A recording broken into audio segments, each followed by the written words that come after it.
Good morning, everybody. Happy Tuesday. Hope summer is going well. It's good to see everybody. And if you're not on camera, it's good to see at least your names listed here. We're going to keep this like we do all of our virtual events. We want to keep it very informal, more of a conversation. And we're very fortunate today to have Assistant Commissioner Parth Oza from the New Jersey Department of Transportation. And you all know people like me and Kathy, we're on the roads all the time. So Parth, when I think about our membership and who we represent, just to give you an idea, we have members from every sector.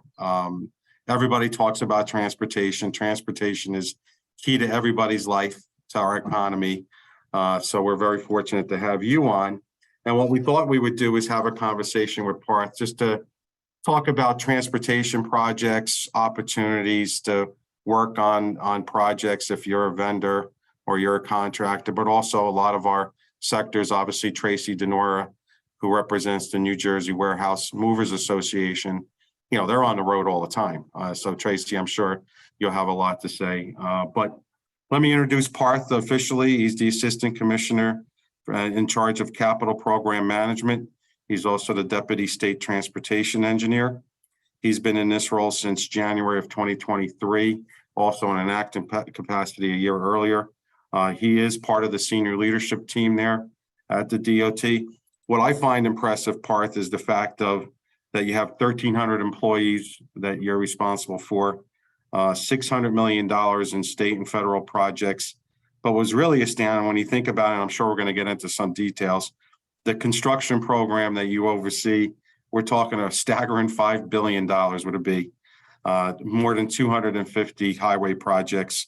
So he's a Rutgers grad, civil engineer, and also a professional engineer in New Jersey. So Parth, good morning. Thanks for being here. Any opening statements, or you want to just get into what you do?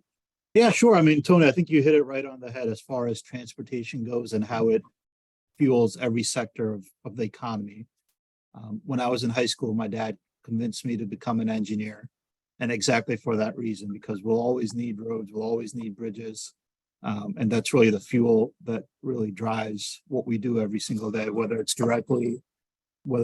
directly working for the department or in the transportation sector, or you're in the banking industry, you're an attorney, you're an accountant.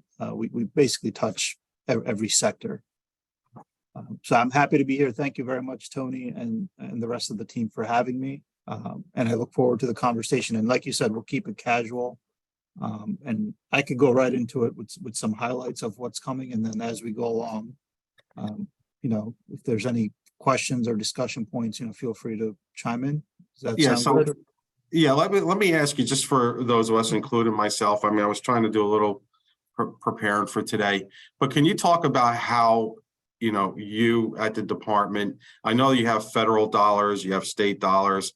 Obviously, there was a big influx of the American Rescue Plan dollars, but can you just explain the process on the budgeting and how projects get approved, and more importantly, how you prioritize different projects throughout the state? I think that might be a good starting point.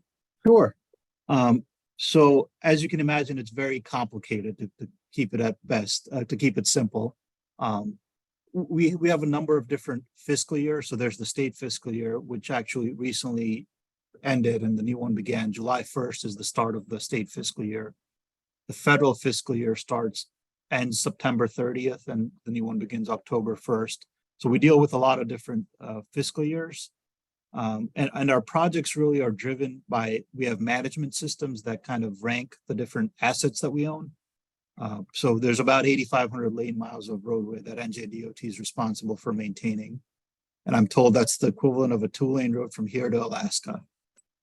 And the DOT is responsible for maintaining all of that. So we have management systems that basically rank different segments of roadways throughout the state.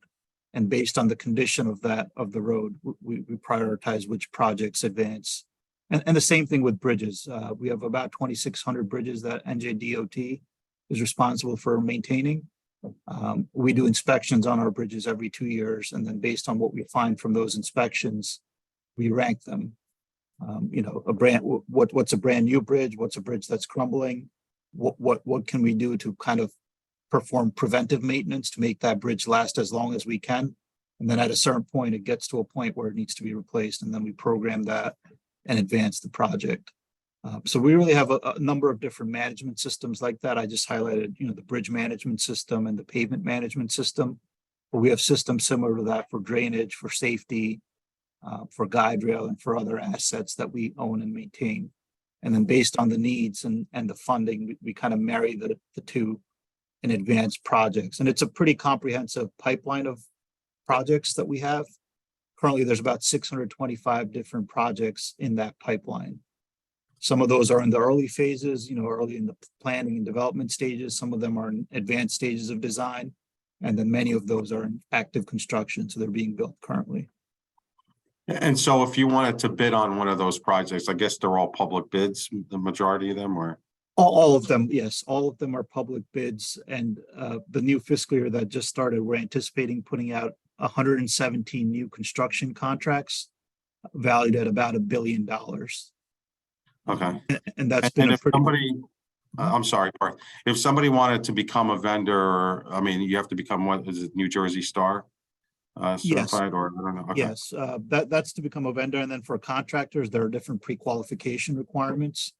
And all of that is listed on our procurement page website. And it's a little bit different if you're in it for the construction aspect, or if you're a professional, if you offer a professional service and you want to do some design work or construction inspection, there's a separate path for that. But all of that information is public. We publish 6 months out what projects are coming up over the next 6 months. So industry has a good sense of what projects will be bid.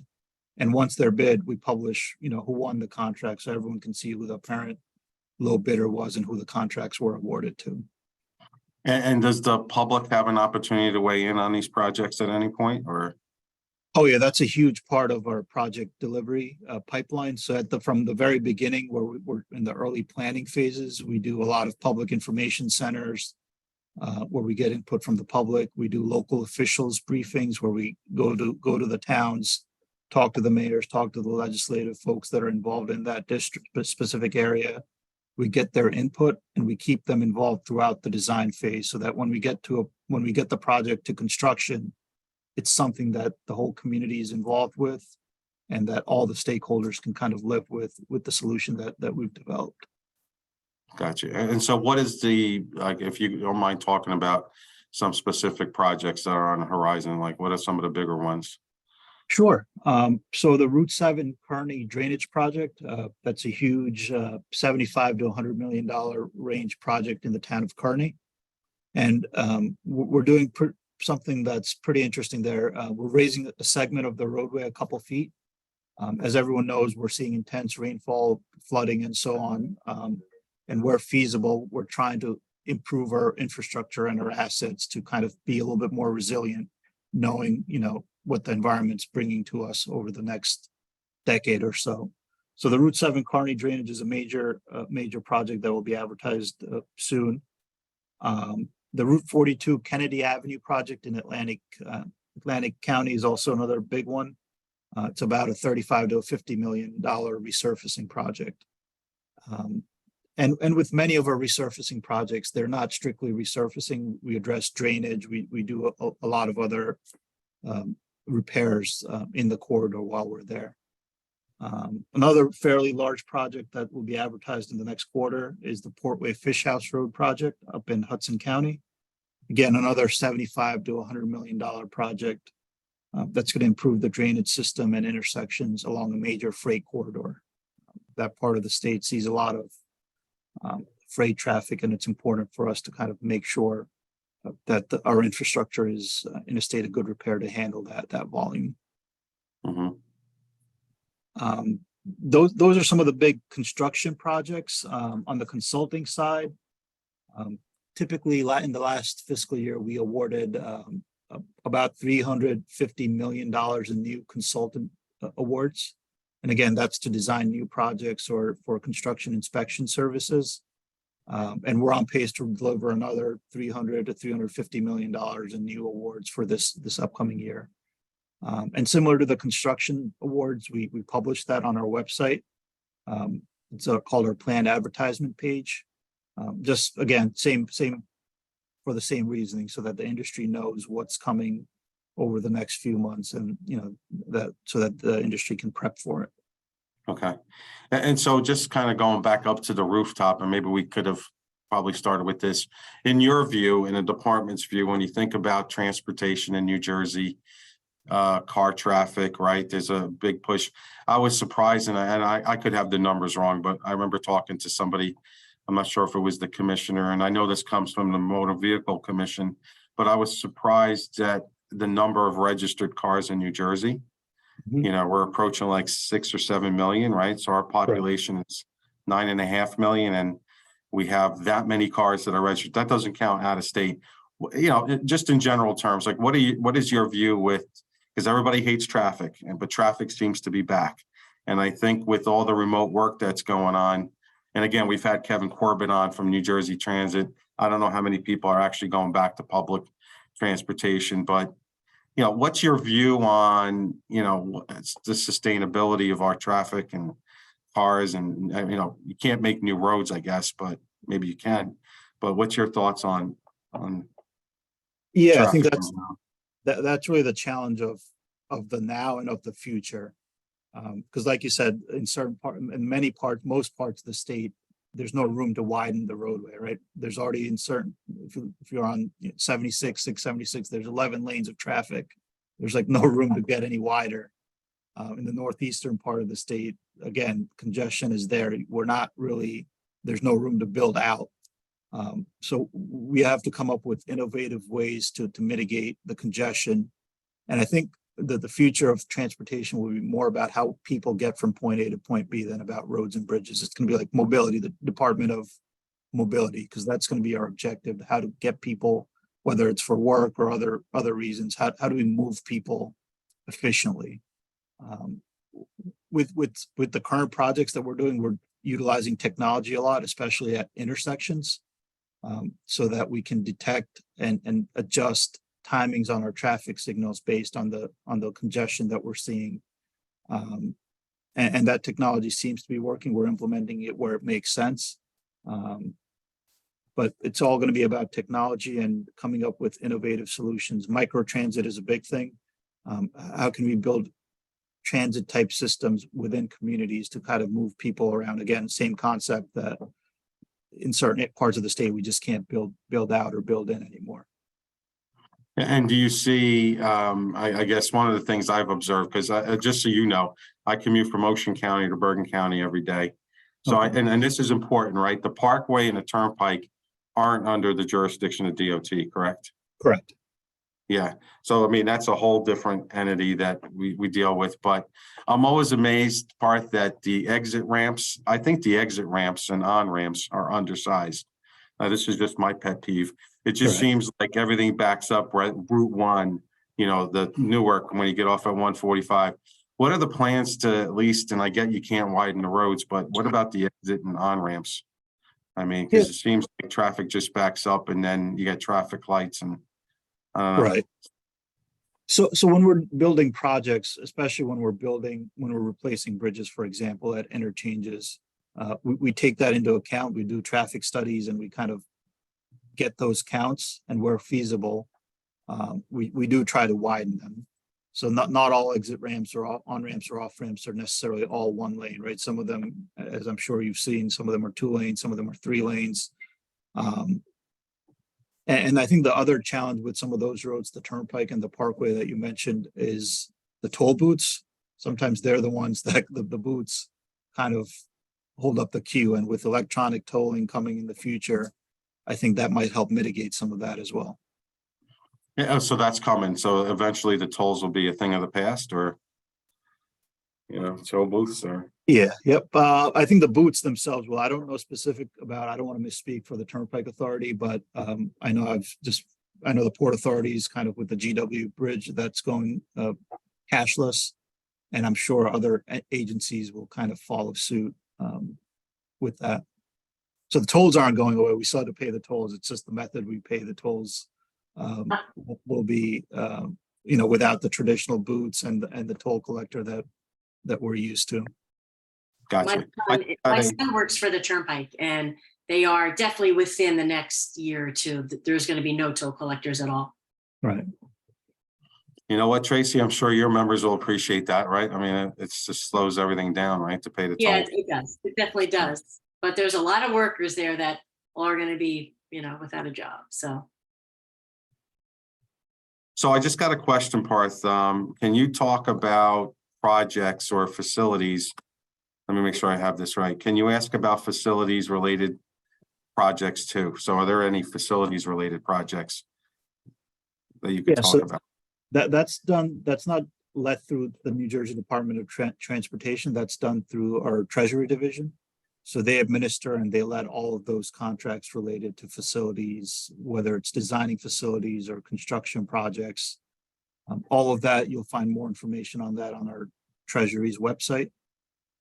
As an example, we're currently doing lobby renovations in our headquarters, right? So there are projects like that are out there, but it does not follow the DOT procurement channels. It goes through Treasury.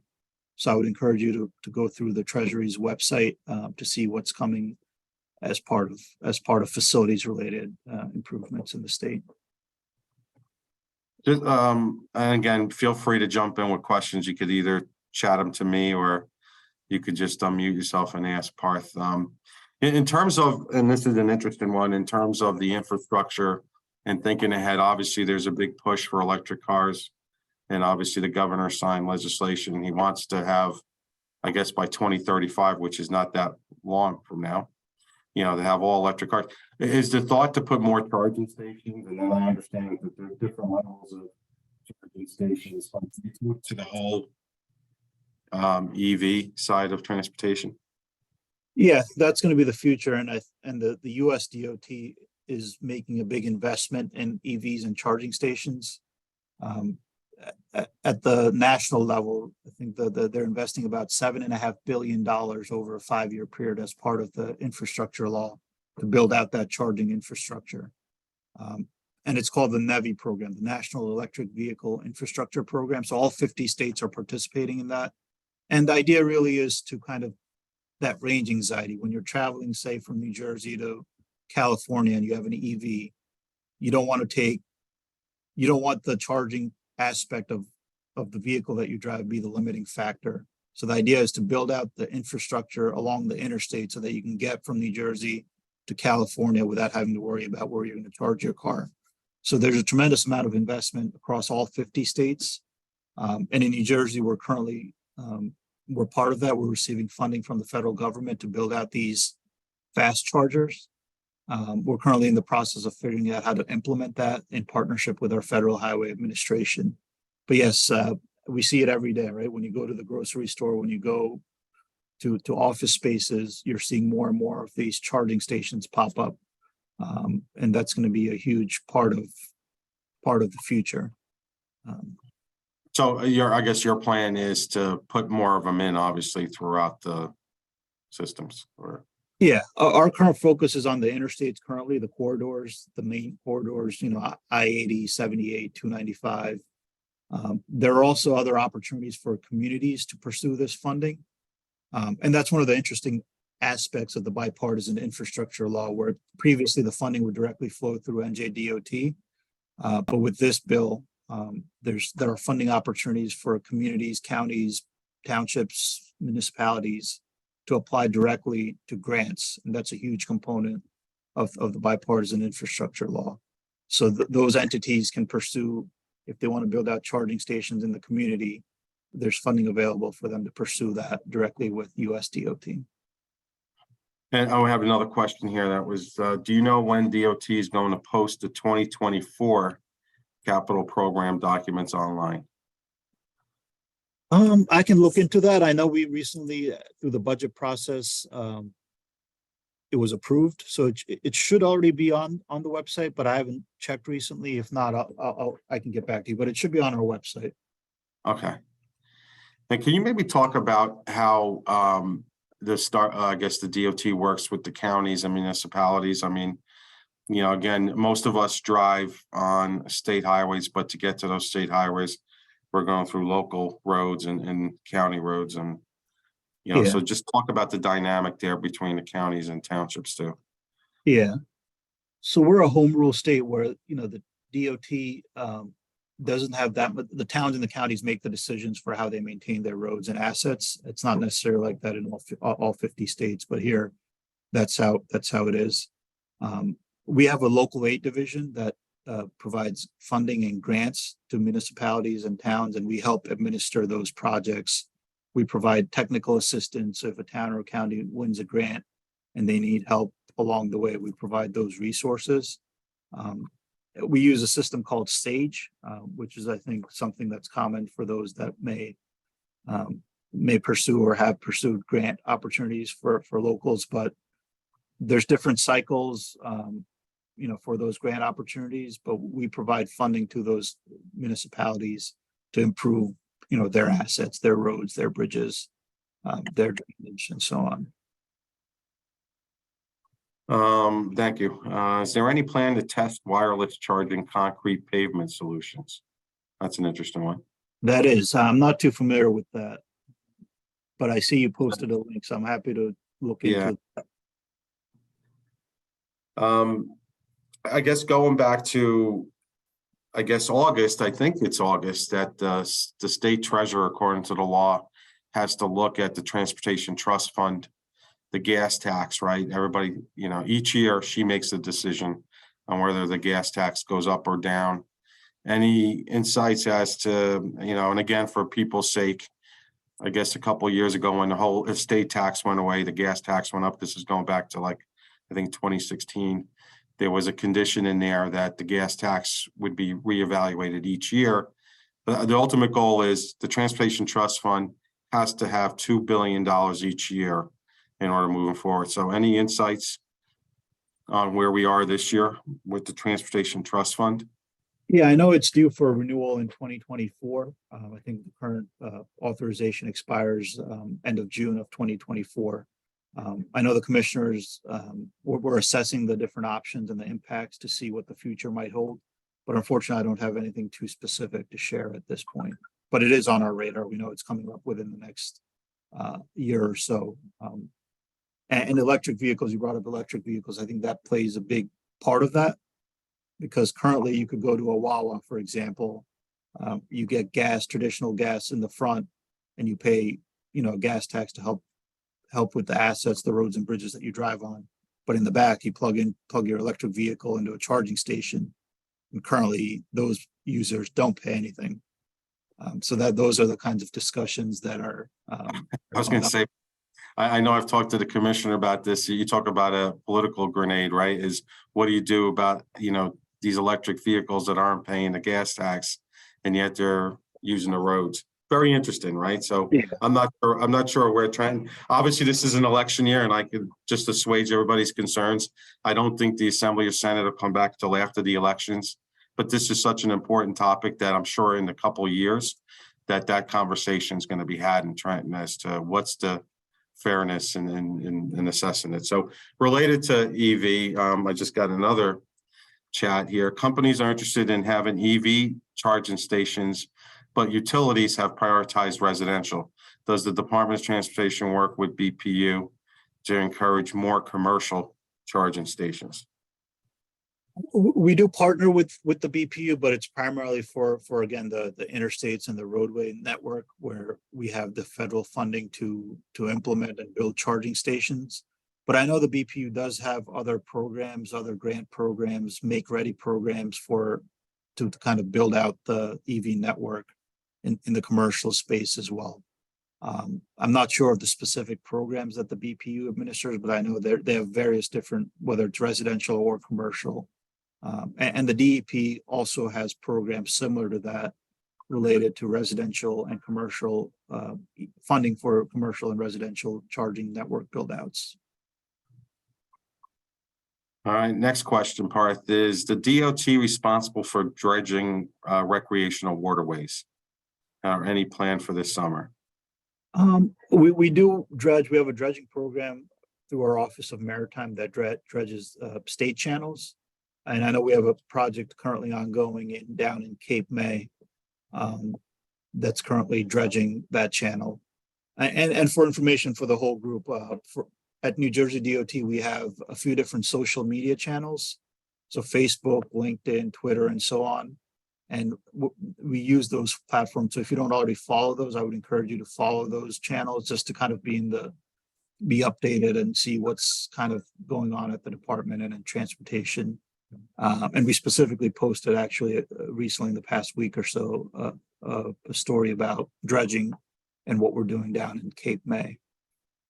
So yes, we do dredge state channels. Yeah, and I know we have a lot of environmental folks on the call today, you know, LSRPs, engineers.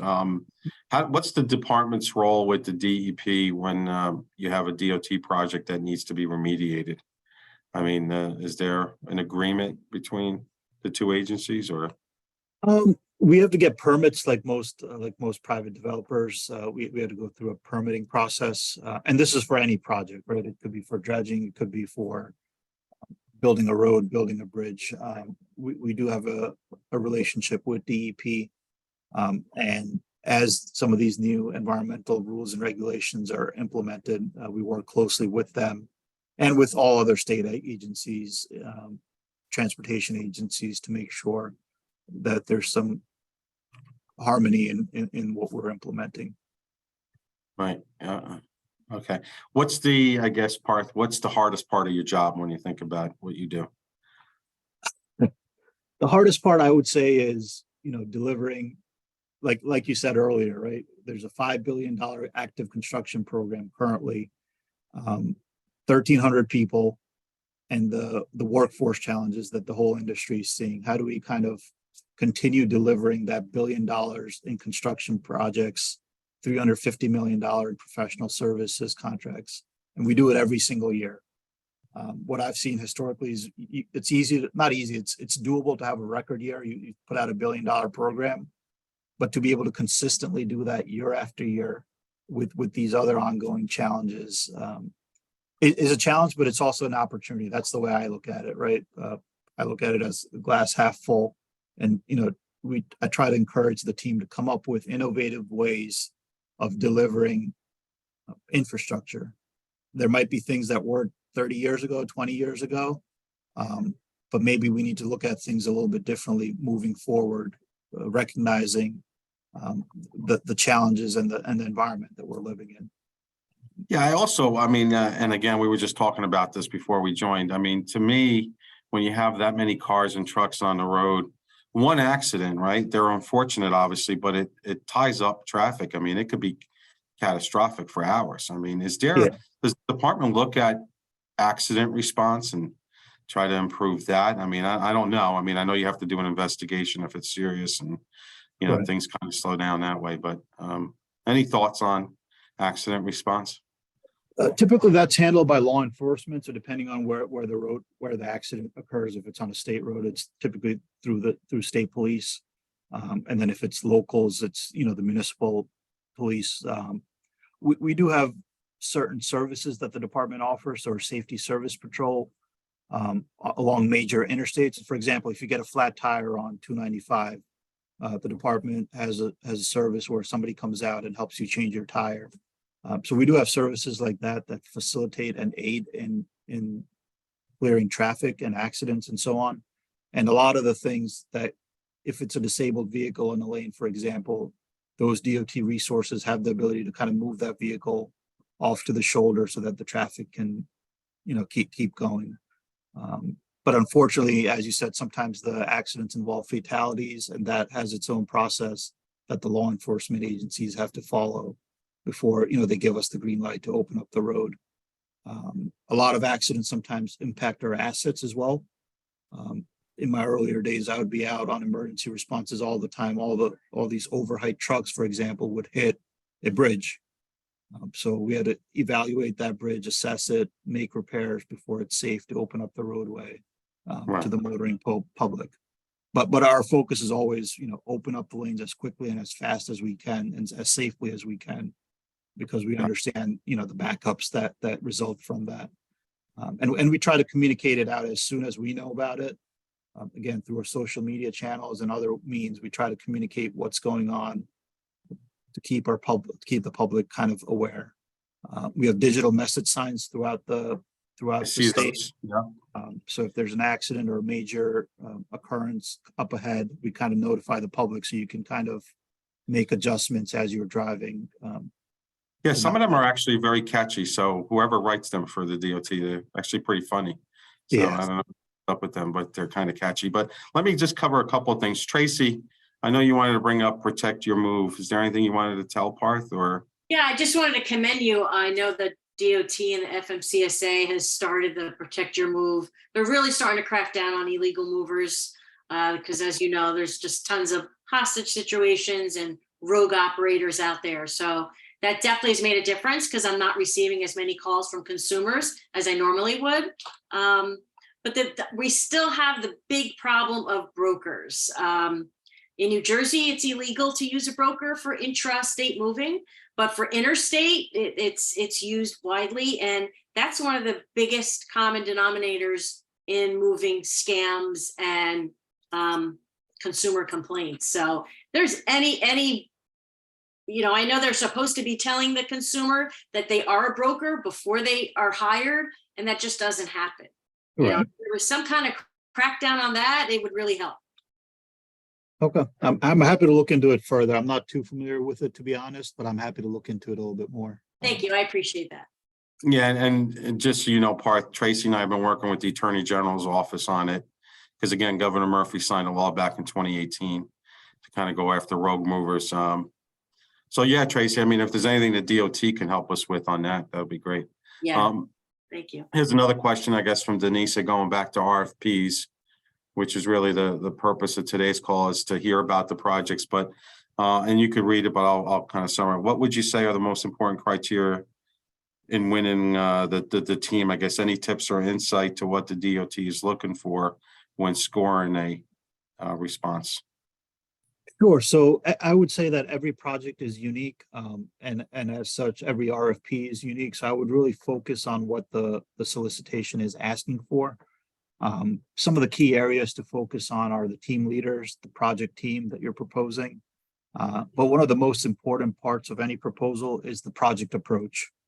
How do you plan on approaching the problem at hand, and what are the solutions that your firm brings to the table that distinguishes you from everybody else? One of the things that we're seeing with many of these solicitations is that there's a lot of competition. So sometimes there's a dozen firms, 15 firms, even up to 20 firms that are competing for one project. So it's important for you to kind of really focus on all of those things, the project team, the key staff, but especially your project approach, and what you propose, how is that going to make a difference, whether it's to the cost of the project, the schedule of the project, the impacts to the community. What innovations are you going to bring to the project that will separate you from the rest?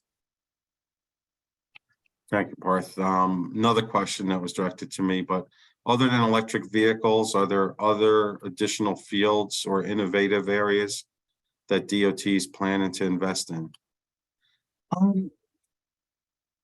So tying a little bit into the environmental sustainability aspect, I'm sure most people were aware of the I-95 bridge collapse. It wasn't in New Jersey, it was in Pennsylvania, and PennDOT was, taking the lead on it.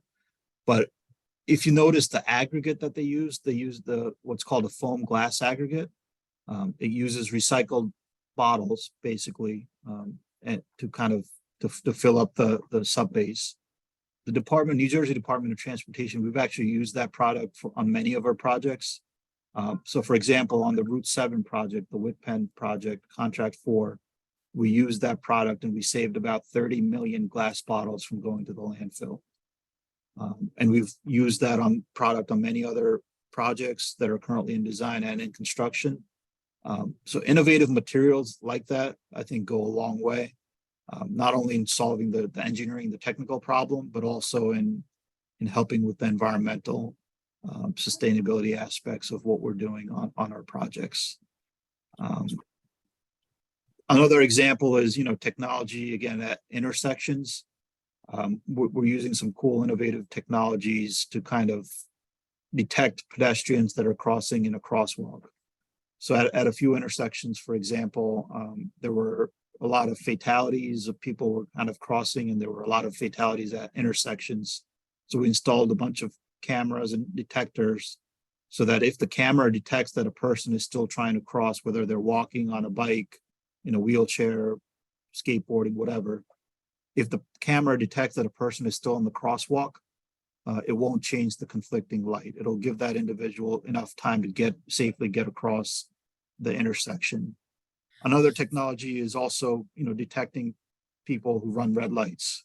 So we at the same intersection, we installed this technology to detect if a car is going to run a red light. And if it does, if it looks like it is, then it makes sure that it doesn't turn green for the conflicting movement, so that there isn't a head-on collision in the middle of the intersection. So Right. things like that, we are incorporating where it makes sense to incorporate them, and we're looking Right. at as a way of the future. Now, how important is, I guess, the public transportation side of what you do, right, with New Jersey Transit? And I guess the question, and this is like something that, was raised a few years ago, but the state has a lot of, like, we have an energy master plan, we have a water supply master plan, but no transportation master plan, right? So what are your thoughts on, can we get more people into public transportation? And, what's kind of interesting is I know that there are park and rides where you have to drive, you want to take a bus or you want to take a train, but you have to park somewhere, Right. right? So any thoughts on public transportation? Yeah, I mean, with specifically with NJ Transit, our commissioner is the chair of their board, even though they're a separate entity, right? So similar to the Turnpike Authority, it's a separate entity, but our commissioner is the chair of the board of that as well. When we implement or when we design projects and when we build projects, we always try to collaborate with all stakeholders, and that includes, the locals, the community that lives there, but also other agencies that may have assets and infrastructure there. So if there's a transit bus stop in the limits of a project, we talk to them and see, hey, what improvements can be made to kind of make this a whole project. As far as, specific transit and, public transportation plans, I'm not too familiar with what NJ Transit might have or other transit agencies might have. I know the department has a long range transportation plan that gets updated at, on a regular interval, and that tries to capture, all modes of transportation. And that's really going to be the future. I think it's going to be multimodal, moving people around. It's not just going to be about cars and buses. It's going to be about pedestrians, bicyclists, and how do we build that into the infrastructure and the projects that we're building. Have HOV lanes worked? I mean, I don't know. Right? I mean, I've seen it go both ways, and again, I think that's mostly on the toll roads, on DOT assets. We don't currently, in New Jersey anyway, have those. But I do see them on toll roads, and I think that dynamic is also changing with the times. all right. And does anybody have any other questions? I know we're about 45 minutes into this. And this has been great, Parth. Again, very candid, very kind of just granular, what's going on with projects. But anybody want to bring up anything? Any projects or criteria, anything? I have a couple of fun ones. Like, what's the busiest roadway outside of the Parkway and the Turnpike? Probably 287. 287. All right, I wouldn't have guessed that. 287, guessed Route 80. Route 3. Yeah. Coming out of New York. Yeah. Here's another suggestion. Can we have a New Jersey resident lane only? So nobody out of state can ride in it, like, possible or no? Not gonna fly? I'll look into it. How about that? I'll advocate for that one, because I think everybody in New Jersey would definitely love that, but Definitely. That could be So, part of like- the congestion pricing plan, right? No New Yorkers in our New Jersey left lanes because they don't leave Yes. them once they get in them. How about that? Mary Kay, between you and Skip, I think we can get it all done. So, yes. If they're gonna restrict trucks to that lane, why not New Yorkers? Well, we didn't even talk about that, Mary Kay. I guess the congestion pricing issue, if you're not aware of it, I know that New Jersey sued. And I guess our lawsuit saying that I guess we didn't they didn't do the environmental impact study enough. But I think, and I'm still not sure how it's going to work with the MTA, but if you take a bridge and you enter Manhattan south of 60th Street, you're going to get assessed a $23 fee, which I thought was extraordinary. But I don't know. Is there any thoughts, Parth? I know it's really not part of the DOT, but Yeah, unfortunately, I don't have much, and especially because there's a lawsuit, I don't unfortunately have much yeah. to share. Anything else we're going to bring up? Again, Parth, and then if somebody wants to become a vendor or wants to bid, direct it to your website, but like you mentioned, to the Department of Treasury as well. Yes. You could become a state vendor. And I'm sure there are opportunities, right? I mean, when you're talking about spending $5 billion, that's a good thing, right? It's good for the economy. It's good for our infrastructure. I still say, right, when you connect into the ports, I know we had a meeting with Kevin O'Toole, the chairman of the Port Authority. They're looking at the 3 access points going into New York. Obviously, the airports are our ports. I mean, I think the port Newark Elizabeth has just become the largest in the country. So, you know, talk about how much pressure that puts on trucks and vehicles coming in and out of there and logistics. So it's extremely important what you do, Parth, you and your colleagues. And again, you know, the commissioner has presented to us before, but we appreciate everything that you do. But before we adjourn, is there anything else? I just want to give anybody a chance to weigh in here. Well, it's Mary Kay. I echo what you're saying, Tony, about the ports, and particularly for me in the freight rail space, the attention that the department's giving, and even just the mention of Fish House Row. I know Fish House Road, the drainage issues that happen there up on Doremus, you know, because you have so much truck traffic. It really wears the roads, and then clearly the drainage issues follow, you know, but thank you for doing everything that you do. And the recognition of freight is tremendous. So we appreciate it. You're welcome. Thank you, Anytime. Mary Kay. All right. Well, with that, Parth, I want to thank you. Oh, well, hold on. We got one. Again, Tony, everybody's this is Skip. I just want to say to Parth and to everyone on the call, it's a tremendous amount of work that's going out. What it really means is a lot of people will be working, and that's a good thing for the state of New Jersey, quite frankly, to have that kind of robustness in our economy as we move forward and what have you. So it's the department has been a leader in ensuring that there is a lot of work to go out throughout the state and what have you. And if you're moving around the state, as I'm sure all of us do, you can see the various projects that are already out there, and this will only add to it. So it's a tremendous compliment to the department for the amount of work that they're doing. No, I appreciate that, Skip, and I can't echo that enough. I got another question in here. What are you most excited about? What project, direction, et cetera, at DOT, Parth? And how many years have you been at DOT, by the way? I've been with the DOT 10 years. 10 years. Prior to that, I worked for a private contractor. And then before that, So what are you most excited about? I think it's what we just, the gist of what we talked about. We have all this, we have a perfect opportunity with all this investment in infrastructure. And we have a tremendous opportunity to make our roads, our bridges, our ports safer, better, bigger. I think the challenge for the whole industry is we all have to work together. And I say this often, it doesn't matter what logo you wear on your shirt. We're all in this together, and we all have, you know, a common goal to kind of efficiently deliver on capital projects, and that delivery impacts many people beyond just the apparent low bidder and the firm that's designing it. There's a tremendous amount of subconsultants, vendors that kind of support our ability to be successful. So I think that's really exciting. I mean, I never thought that, you know, we'd be talking about delivering billions and billions of dollars of projects. Historically, it was always in the millions, and it was in the hundreds of millions, right. And now we're talking billions. So that's exciting. Yeah. Yeah, I mean, I agree. I mean, it's like what Skip said. I mean, it's good for the economy. A lot of people will be working, but I also think that ultimately it's going to be, you know, in our best interest. It's a quality of life issue To me, Right. eradicating traffic should be the ultimate goal, right? Is to, I like to kid people, and again, I know the Parkway and the Turnpike aren't your issues, more on the Parkway during the summer.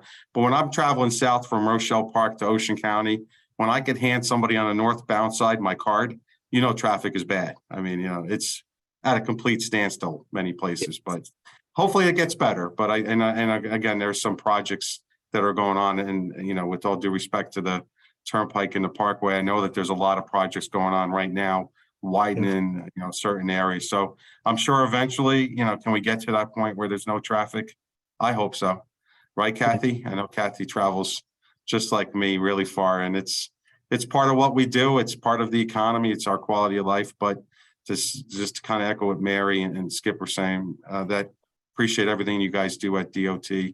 So all the best, and I hope everybody enjoys summer, and stay safe. And Parth, it's a pleasure to meet you. Yep. Thank you very much for having me again. I appreciate the conversation and the questions. Hopefully it was helpful. But thanks again for having me. All right. Thank you.